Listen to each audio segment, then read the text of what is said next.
बिस्मिल्लाहिर्रहमानिर्रहीम अस्सलाम वालेकुम। मिनट के साथ मैं हूं नौमान चौधरी। नाज़रीन, आज इस वक्त हम मौजूद हैं लाहौर की एक मार्केट में।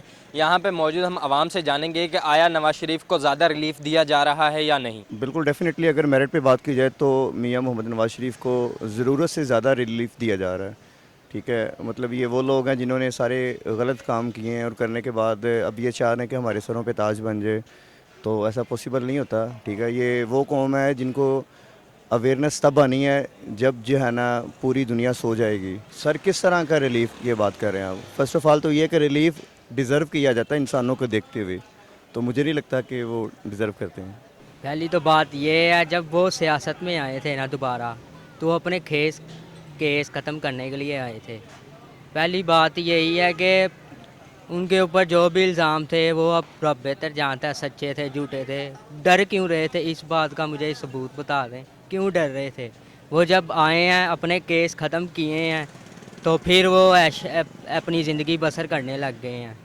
नवाज शरीफ देखें, जब मुश्किल में था पाकिस्तान, कोरोना का टाइम था, फलाना था ढींगना था, मुश्किल में था, सैलाब भी आया था, तब भी वो बाहिर था कि उसका ऑपरेशन चल रहा है। कौन सा ऑपरेशन चल रहा है? बर्गर शवारमे खा रहा है वो। मुझे ये बताएं कि सवाल है मेरे नवाज शरीफ से कि आप बर्गर शवारमे खा रहे थे, तो आप उधर लंदन में इलाज करने गए थे अपना, किस बात का इलाज करने गए थे? ये सवाल मुझे बता दें। नहीं जी, उसने बहुत काम किया, बहुत अच्छा किया कि मैं ਜਦੋਂ ਤੋਂ ਲੈ ਕੇ ਖਲੋਤਾ ਹੈ ਨਾ ਵਜ਼ੀਰ ਆਲਾ ਤੋਂ ਲੈ ਕੇ ਮੈਂ ਇਹਨੂੰ ਇਹਦੇ ਨਾਲ ਰਿਹਾ।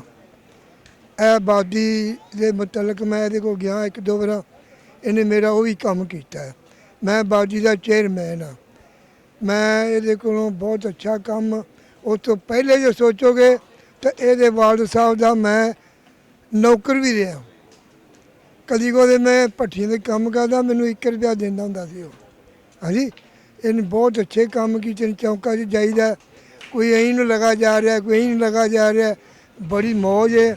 ਨਹੀਂ ਖਲੋਂਦਾ, ਨਹੀਂ ਕੋਈ ਕਰਦਾ, ਬਹੁਤ ਅੱਛਾ ਕੰਮ ਕਰਦਾ ਹੈ। ਮਹਿੰਗਾਈ ਵੀ ਇੰਨੀ ਨਹੀਂ ਵਧੀ, ਤਰੀਕੇ ਹਿਸਾਬ ਦੀ ਮਹਿੰਗਾਈ ਵਧੀ ਹੈ ਔਰ ਬਹੁਤ ਅੱਛਾ ਕੰਮ ਕਰਦੇ ਨੇ।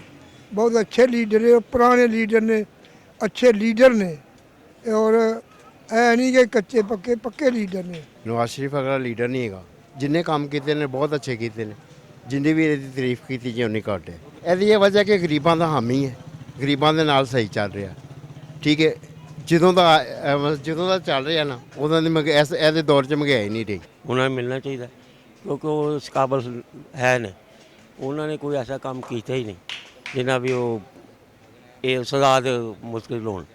ਉਹਨਾਂ ਬਹੁਤ ਅੱਛੇ ਕੰਮ ਕੀਤੇ ਨੇ, ਉਹਨਾਂ ਨੂੰ ਸਜ਼ਾ ਨਹੀਂ ਮਿਲਣੀ ਚਾਹੀਦੀ।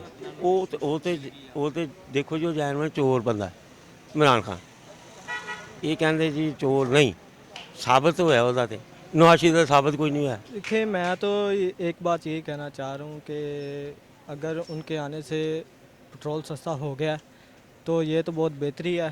और आटा भी देखे सस्ता हो गया। अगर थोड़ी सी और महंगाई कम होगी तो फ़िलहाल तो जो अभी हालात जा रहे हैं इस टाइम महंगाई के, फ़िलहाल तो अभी तो वोट किसी को नहीं देंगे, सीधी सी बात है।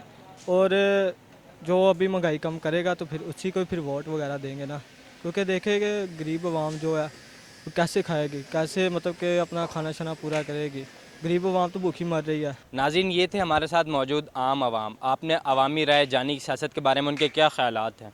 इसी के साथ इजाज़त दीजिए अपने मेज़बान नौमान चौधरी को। अल्लाह हाफ़िज़।